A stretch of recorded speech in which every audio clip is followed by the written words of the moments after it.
Hey guys, Darian Giuseppe here, back again with another video for the Key Concept series.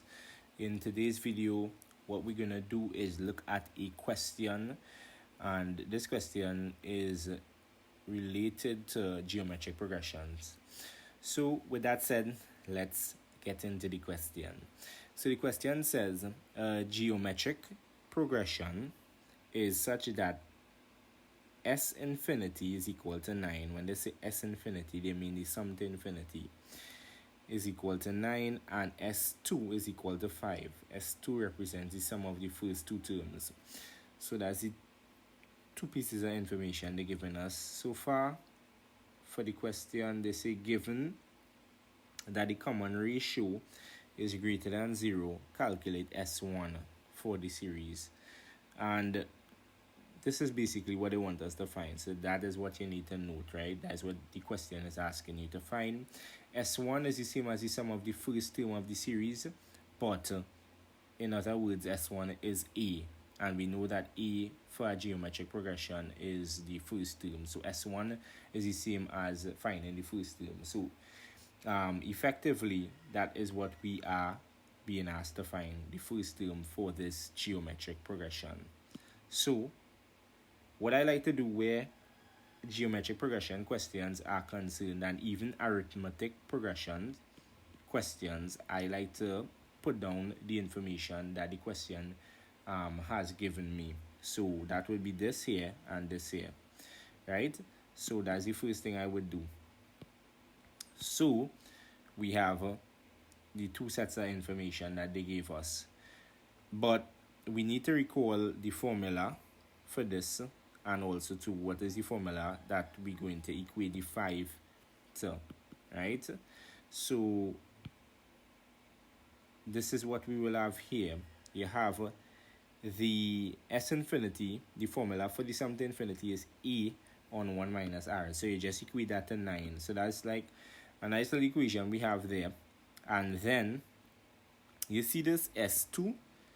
S2 is the same as the sum of the first two terms. The sum of the first two terms of a geometric progression is the sum of the first term A plus the second term, which is given by A by R.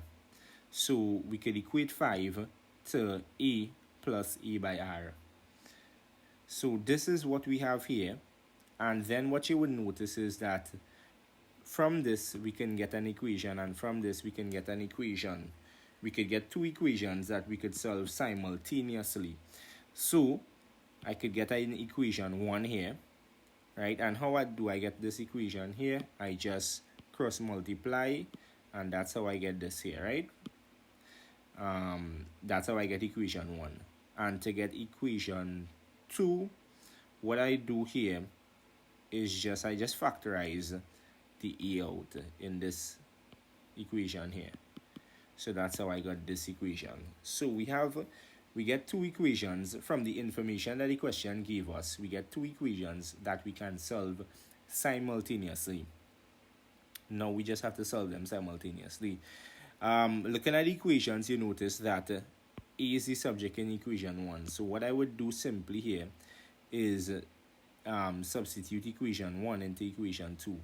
So I would take this here and substitute it here, and then I would try to solve for R. That is what I would do next.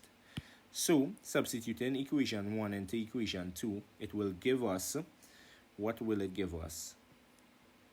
This here. So I substituted what was A, right? Which is 9 by 1 minus R. And then when you look at this here, you would see this is the difference of two squares, right? Or these two brackets could be factorized into the difference of two squares, right? It looks really nice there. 1 minus R by 1 plus R is the same as 1 minus R squared.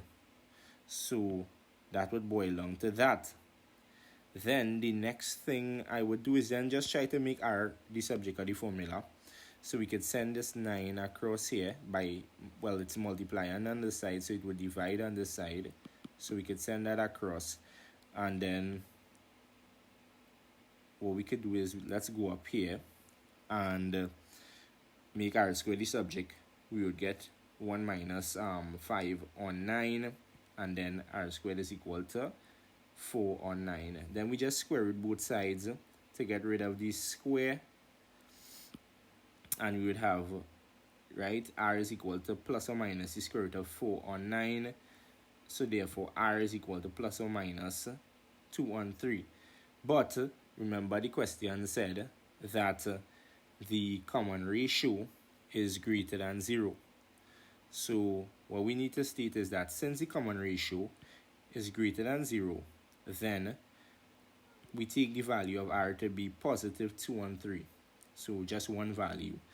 And once we know r, we could find a. We could substitute r into equation 1 here and find for a.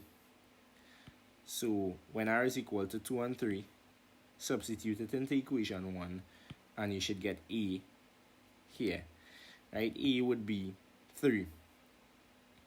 And since S1 is equal to A, then S1 is equal to 3.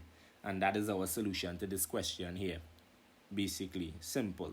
Right? So guys, I hope you understand my run through of the solution to this question.